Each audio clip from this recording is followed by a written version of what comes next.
Okay, here we are, the fabulous brand new Gheenoe Classic by Gheenoe.net. If you ever wonder, you say, well, how thick is a Gheenoe? Well, there you have it. There's how thick a Gheenoe is. The only way to tell is to have to make a hole in one. So there you go. There's the thickness of a Gheenoe. I don't know anything for scale. There's a 10 millimeter nut, so kind of gives you an idea. It looks like it's at least 10 millimeters thick. So there you are, 10 millimeters thick. Okay, there's a Gheenoe. Okay, now we took a rotozip and some other tools. Our routers at the other shop. So anyway, this is the this is going to be the trim and tilt from Bob's Machine, because the other manufacturer of this particular item had a bad attitude and horrible customer service.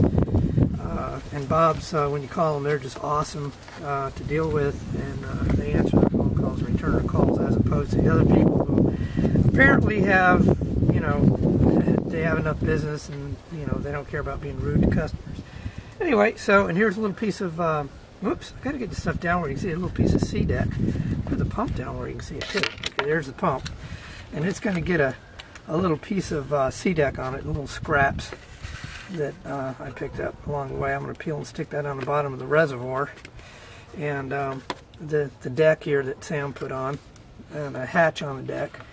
So you got to cut a little hole in the bottom of the false floor to let the pump stick down through it. So there's where the pump's going to go, down in the bottom, right there. With, of course, it'll have the C-deck on it, and maybe I'll take a little more C-deck, but I'm going to use this little well, let's see here, 18 amp hour gel cell. I ought to run this real fine and run the bilge pump and everything.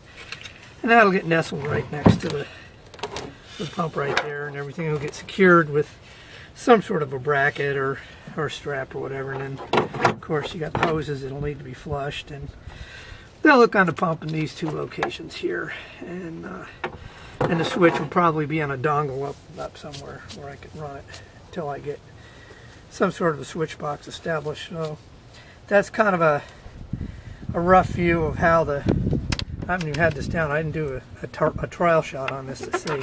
But yeah, there you go. Hatch goes right down, comes right up. The fabulous Gheenoe Classic from Gheenoe.net. So there you go.